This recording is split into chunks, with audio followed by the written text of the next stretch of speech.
Apa hukumnya kalau pergi suatu acara bungkus makanan?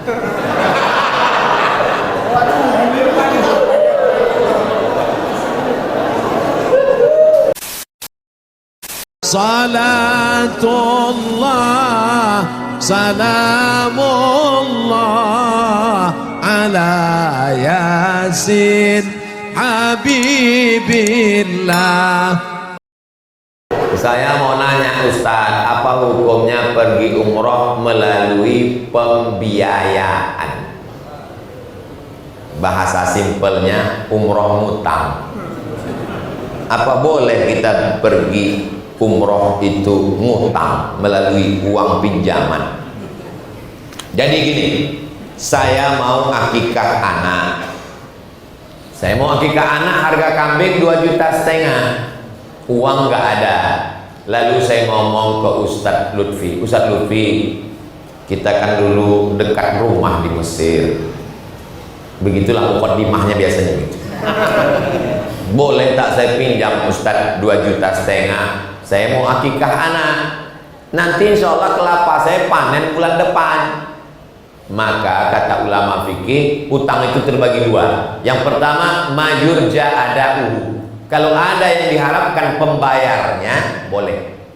Nanti kalau kelapa ku panen bulan depan, ku bayarkan 2,5 juta, boleh. Yang nggak boleh itu gini, Ustaz Lutfi, boleh aku minjam 2,5 juta untuk akikah? Pembayarnya Ustaz, ku serahkan pada Allah Subhanahu wa Ta'ala. Tak boleh.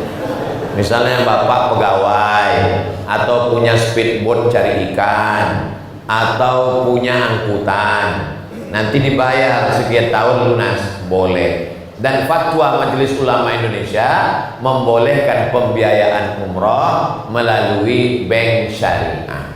Ada fatwanya, coba cari di Google, fatwa pembiayaan umroh Dewan Syariah Nasional. Bagi yang mau, yang nggak mau nggak apa-apa, karena umroh dan haji manis tato'a ilaihi sabila bagi yang mampu. Jangan berangkat hanya karena ikut-ikutan tetangga. Ibadah ini kalau mau, kalau tidak mau tidak apa-apa. Apa hukumnya mengangkat imam masjid yang bacaannya kurang baik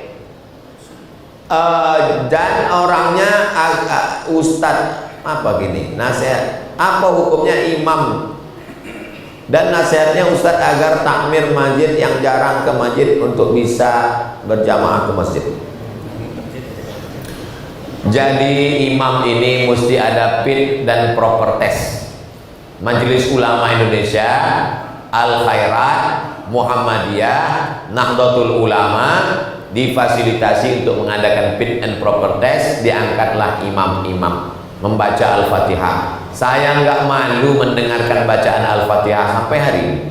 Kalau ketemu dengan syekh, saya takut bacaan saya itu tak betul karena perubahan maaf gigi. Karena kita ini walaupun bacaan betul, kalau copot dia 1, 2, 3 merubah makharijul huruf, maka lebih bagus imam tetap maju. Termasuk subuh ini imam tetap maju. Pesan saya di mana-mana, imam yang sudah ada itu maju, yang bacaannya betul. La sholata, tidak sah sholat liman lam yaqra bi fatihatil kitab, kalau bacaan fatihahnya tak benar. Jadi yang sudah terjadi apa boleh buat, yang akan datang kita perbaiki insyaallah. Amin. Adapun pengurus masjid, maka sedangkan kita pengurus saja tidak ke masjid, apalagi orang yang tidak. Maka tentang masalah masjid ini tak ada tawar menawar. Tidak dilihat pengurus atau tidak pengurus, pejabat atau pejabat, ustaz atau tidak ustaz. Laki-laki yang soleh sholatnya di masjid, laki-laki yang sholat di rumah, laki-laki solehah.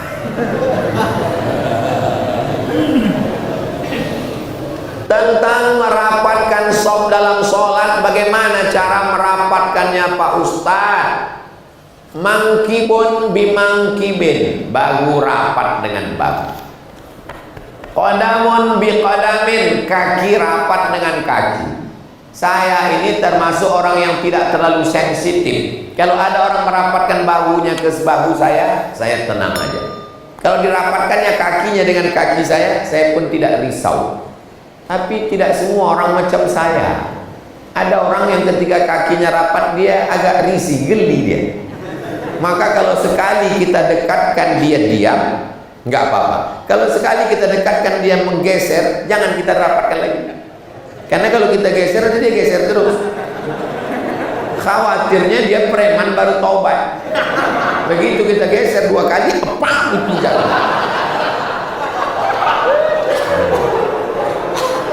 Jadi kita agak-agak aja, setelah kita rapatkan diam. Saya termasuk yang tak terlalu sensitif. Kalau digesernya kaki saya, cuman kadang pas sedang sholat, ini gerak-gerakannya pula.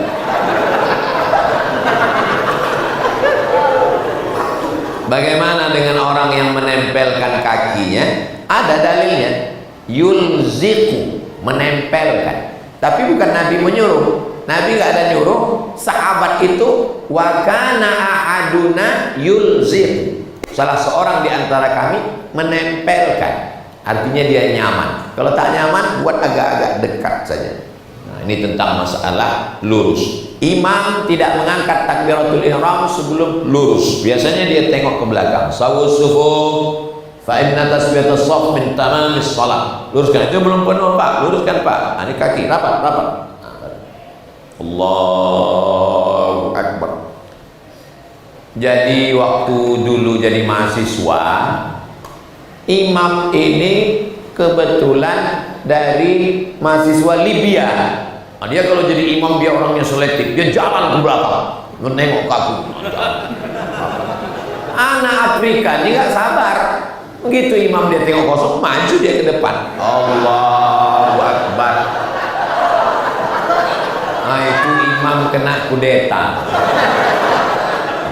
Jadi nggak perlu terlalu gitu, cukup ditanya luruskan shaf.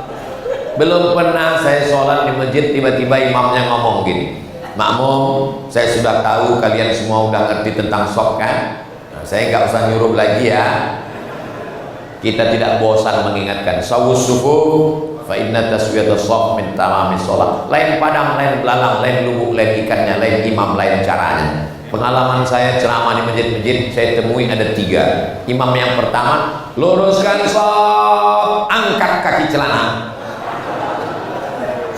Ada imam satu lagi, luruskan shaf, simpan batu cincin. Waktu zaman batu dulu. Ada saya gitu. Selesai sholat saya tanya, kenapa Bapak bilang simpan batu? Karena banyak yang sholat ini matanya tengok batu aja Pak Ustaz. Saya bukan nyindir orang pakai batu, saya pun pakai cincin. Ada pula saya sholat di Masjid Istiqomah di Pulau Bengkalis di Riau, pakai irama, luruskan shaf, matikan HP. Kami semua yang pertama sholat agak-agak tersenyum. Apa hukumnya kalau pergi suatu acara bungkus makanan?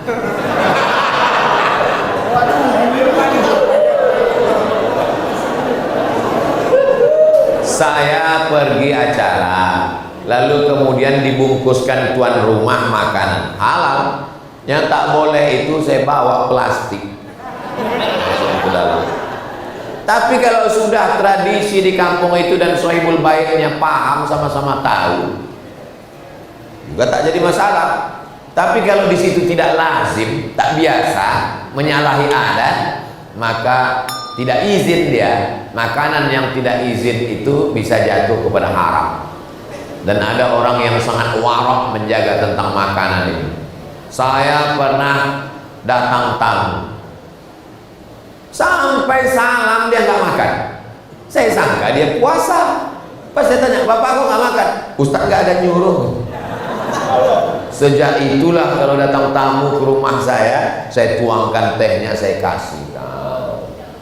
Kuenya saya bukakan, saya kasihkan. Nanya pula tamu nih, kenapa Ustaz begini? Karena ada tamu, tak saya suruh, sampai pulang dia tak makan. Nah, itulah saya kasih. Saya pernah ke Turki, mampir ke satu majelis tarekat Naqsabandiyah. Nasinya disuapkan, jeruknya dikupaskan. Begitulah mereka melayani orang Turki, luar biasa. Muliakan tamu. La yu'minu ahadukum, kamu tidak beriman. Man kana yu'minu billahi wal yukrim wal yawmil akhir fal yukrim dhaifah. Dan saya selama di Palu nih, Masya Allah, orang Palu memuliakan tamu luar biasa. Mudah-mudahan Allah membalas kebaikan.